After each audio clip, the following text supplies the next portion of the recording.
Неге дарын лицейлеріне бастауыш сыныптағы отличник оқушылар түсе алмайды? Оның негізгі себептері бар. Балалар мектеп бағдарламасымен ғана дайындықпен кіреді, ол дайындық жеткіліксіз.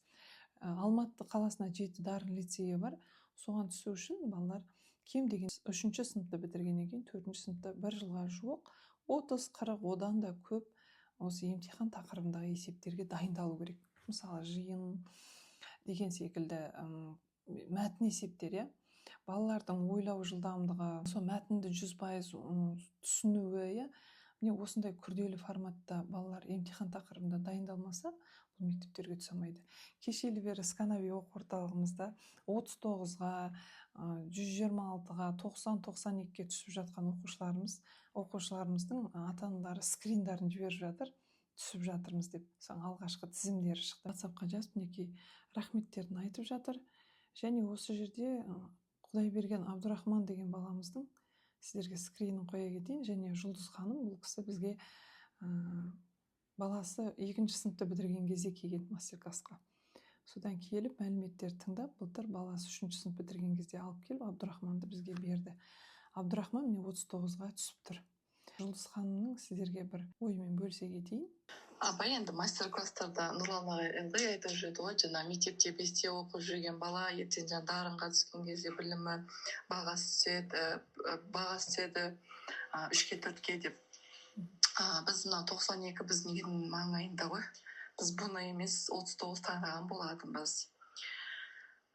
Және айтпағым, сөз жаны бар екен, действительно. Абдурахманның классынан 5 оқушы тапсырды.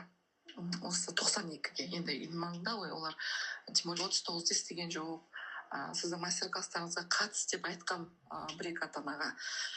Айтпағым, осы 5 оқушының ішінде 4 оқушы отличник. И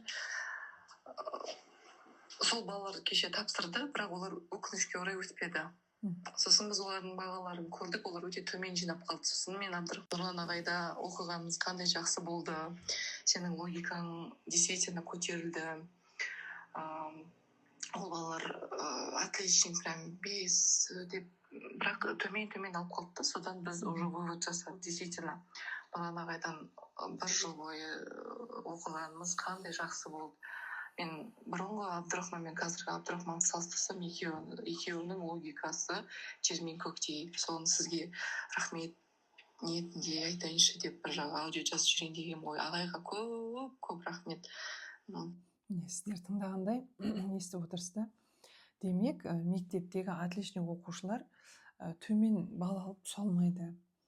Айтып жатыр, Абдурахман егер Нұрлан ағайға келіп дайындалмаған кезде бізде түсе алмайтын едік дейді.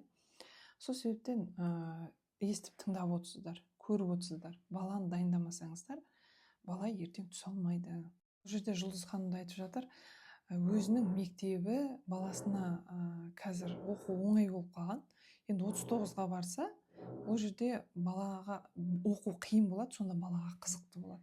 Ал егер баланың өзінің мектебіндегі сабағы жеңіл болса, ол бала ол мектепте оқығысы келмейді. Абдурахман мысалы айтады екен, мен басқа мектепке ауыстырыңыз деген сияқты. Енді міне Алла жолын ашып 39-ға түсіп отыр.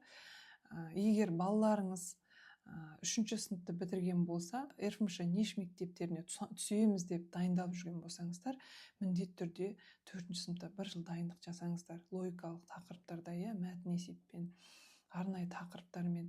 Нұрлан ағайларыңыз осы салада кәсіби әбден маман. Қанша бала түсіп жатыр, мінекей скриндерін қоямыз сіздерге. Сол секілді бізде мастер-класстар өтеді. Келіңіздер, балаларыңыз тест тапсырып, толық ақпарат алыңыздар.